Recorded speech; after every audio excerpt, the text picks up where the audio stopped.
We don't normally talk about sport on this channel, much less winter sport. Perhaps watching the Canadian truckers' freedom protesters stirred a primal ice-loving part of me. So, as a special homage to our freedom-loving viewers in icy, sporty countries, I'm going to talk about the Winter Olympics. Before our unsporty viewers tune out, don't worry, I'll be skating over some of the sport's details and focusing on the politics. And it turns out that I'm not the only one getting the ice hockey bug. China has been pretty worried that their hockey squad will melt in the face of stiff opposition and take a short track out of the event. The CCP are determined not to lose face. So if we go to hear this, we see this headline. Officials worry China's men's hockey team are not Olympics ready. You know that great Olympic hockey nation, China. How they win all the medals. Well, they're renowned for their icy lakes, aren't they, China? I mean, Right. That's what I think of when I think of China. Yeah. It's not bamboo or, tropics or sunny weather or anything like that. It's muscly men in hockey gear skating over lakes. Yes, exactly. Right. They continue. International hockey officials are hoping to avoid a humiliation on ice when the Chinese men's national team debuts at the Beijing Winter Olympics. They begged the NHL to send players to the games in China, but now they are worried that the home team might not even be able to score a goal. The host nation automatically qualifies for every sport at the Olympics, but the Chinese men's lineup will face off against virtual NHL all-star teams from Canada and the United States in the first round. The International Ice Hockey Federation fears historic blowouts could hurt Olympic hockey's image, especially after persuading the NHL to take a 2-week break to allow the world's top players to compete. The Chinese have risen to this challenge in characteristic fashion by poaching from other countries. If we go to the next image, China's Olympic hopes rest on North American talent. Shall we play Spot the Chinaman here? Yeah, that guy on the right doesn't look particularly Chinese, or... In fact, all of the guy in the middle might be, and the one on the right and the back row, that might be another one. But there's a lot of white faces in here. And I think this is one moment where I can pull out the Hamza Youssef white attack here, because it seems surprising to me that the Chinese hockey team is so white. So if we move to the next article, it turns out that 18 out of 25 of their hockey players are not actually Chinese, having been born in North America, and another one is Russian. So only 6 out of the 25 players in their squad are Chinese. It's quite the skeleton crew. International Ice Hockey Federation rules allow players to represent a country, apparently, if they've spent at least 2 years living there and playing for the national team. That's a pretty low bar, isn't it? It is. They don't even need to change their citizenship. The pandemic forced the team to relocate to the Moscow area and added another twist to the unusual journey of North Americans becoming part of China's Olympic team, but the IIHF determined the imported players were eligible to compete. Curious. This all seems above board, and there's nothing underhanded going on here. No, I mean, it must be very hard to be proud of your team if all of them are imported. I mean... Also from one of your largest political rivals as well. Right. You've got to rely on them as a crutch to even stand the chance of winning a medal. And I know this sometimes come up with people talking about, say, the British or the English football team, things like that, but those are at least players who are born and raised in England. It doesn't really matter in that sense. But so when you're just importing professional athletes who have already basically got their career plan settled and then shoving them into your national team, it seems a bit dodgy. But hockey players aren't the only ones crossing the rink to join Chinese Olympic squad. Let's have a look at the skiing, where the PRC's Abominable slow plan is rising to new heights. Oh dear. So here we have this. Eileen Gu survives lost ski disaster after controversy at the Olympics. Ahead of the Games, critics questioned Gu's decision to compete for China instead of Team USA. Jen Hudak, a former Winter X Games gold medalist for the USA women's team, told the Post last week that while it's not her place to judge, Gu's decision makes her sad. Gu is favoured to win multiple individual golds at the Beijing Games. After having competed for the United States during the 2018-2019 World Cup season, Gu announced that she would represent China in the Winter Games. She is also an IMG model. She shot a campaign with Louis Vuitton last December in the Italian Dolomites, where she won her first free ski World Cup. She's also signed with Victoria's Secret. So Eileen is clearly a stunning example of Chinese communism in action, having sold her image to the most capitalist and bourgeois of industries that one could possibly imagine. But this 18-year-old skier is clearly very talented. She's won 6 major freestyle ski gold medals prior to the Winter Olympics. No mean feat. She was born in San Francisco and has lived virtually her whole life in the US. She was even a candidate for the Presidential Scholars Program. And she will commence studies at Stanford University after the Olympics. That venerable Chinese institution, Stanford University. Well, judging by the way British universities have gone, that's probably not too far from the truth. Fair point. And she's already picked up 1 gold medal at the time of recording in the Big Air event. With such a stunning CV, it's rather disappointing that she's used her aerial talents to jump ship to the Chinese Communist Party at the Olympics. Unlike many of the hockey players, she is ethnically half Chinese, so one could defend her decision to represent the Chinese people on those grounds. There's no boarding the bandwagon here, you might say, but allying oneself with the CCP as it grows increasingly authoritarian seems like spitting in the eye of the Chinese people. With the rise of Xi Jinping, things definitely seem to be going downhill. It's always remarkable when the Western media gets to see a clip of the everyday reality of this oppressive regime. Such as in this clip. Let's play the full clip. It's in Dutch. We gaan naar China, naar onze correspondent Sjoerd den Daas. Sjoerd, jij staat vlakbij het stadion. Wat gaat China de komende uren laten zien? Ja. 咱们往前走，哥们儿。哎，稍等一会儿，往前在西门脸波。Ja, we worden hier inmiddels, je merkt het, al weggetrokken. We zijn net ook al bij een ander gebied weggezet. Dus ik vrees dat wij later even bij je moeten terugkomen. Dat kan halen, ja. Dat denk ik ook, Sjoerd. We gaan door met het volgende onderwerp. Ja. I mean, a Dutchman being basically escorted away with a man with a red armband. Where have I seen that before? That's not happened in history before. That's a very good point. But no, that was, I imagine that was some Chinese official trying to get them to report somewhere else where it looked nicer. Yeah. Yeah, it's hard to tell. He was just saying he'd already been pulled away from some other place when that's what the reporter said.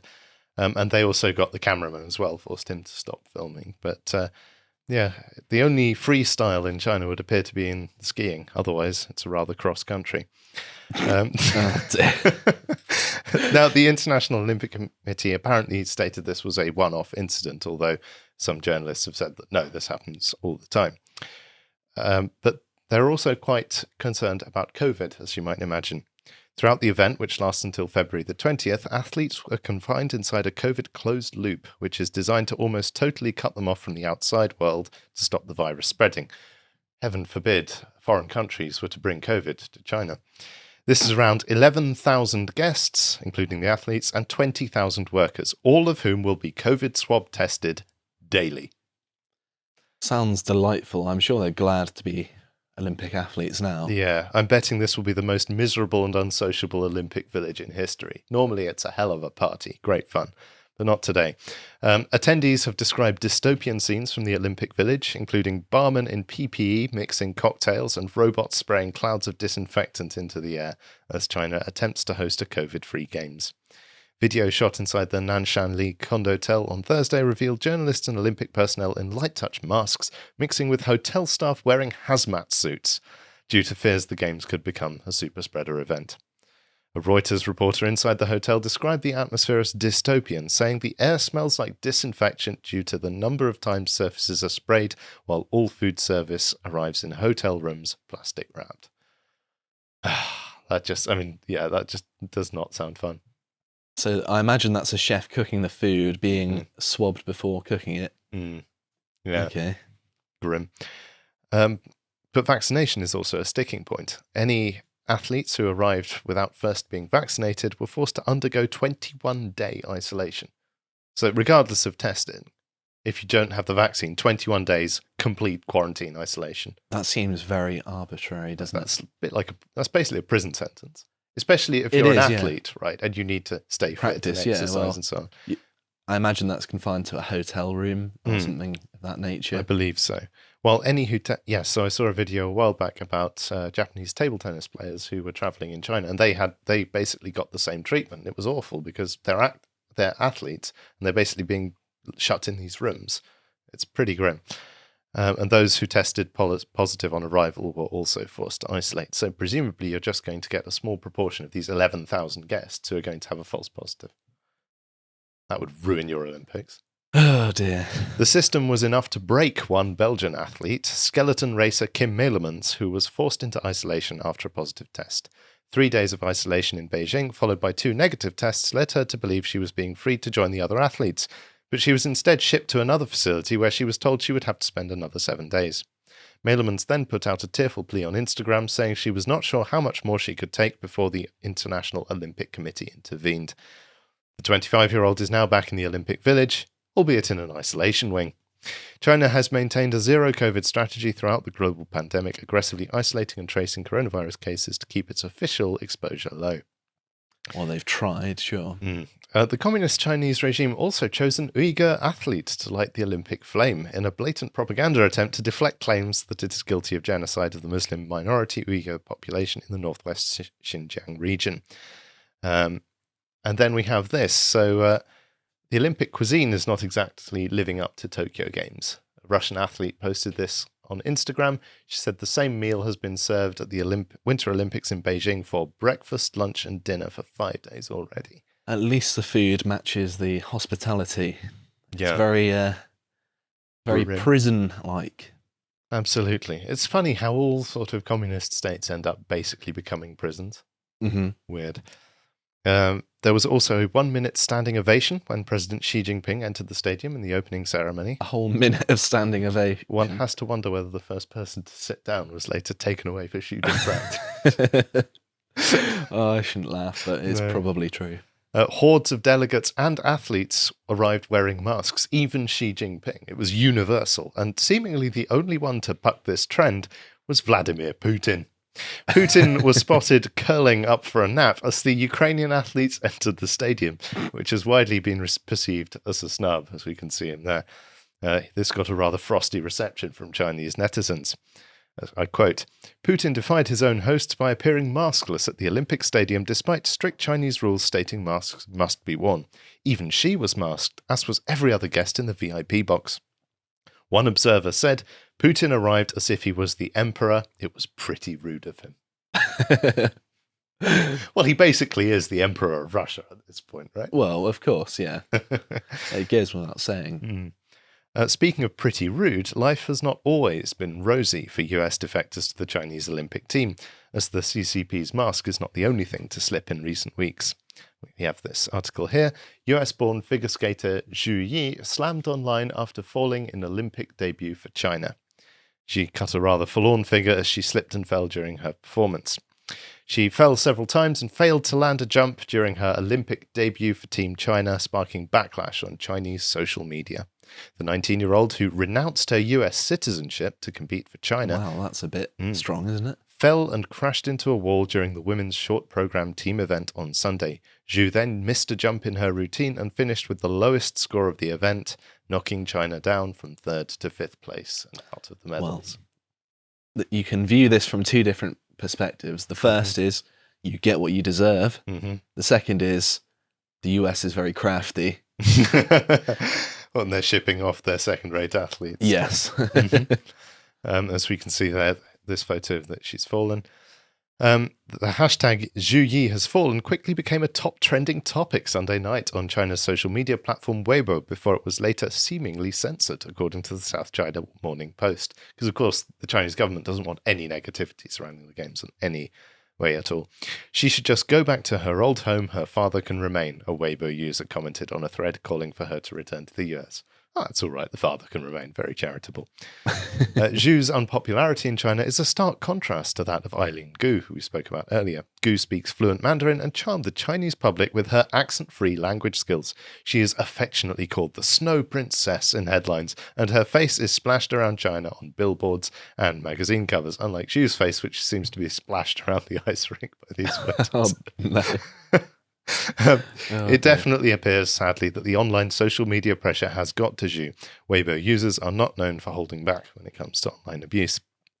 Because in her performance in the free skate team event Monday, she fell for a second day, and it was denounced as a disgrace by users on Weibo. The hashtags Zhu Yi's consecutive mistakes and Zhu Yi tears up again on ice were trending, and some were commenting that the games weren't a platform for practice. That's harsh. Yes. It seems that defectors to China's Olympic team are skating on thin ice. If you enjoyed that segment from the podcast The Lotus Eaters, you can always go over to lotuseaters.com and subscribe to support us.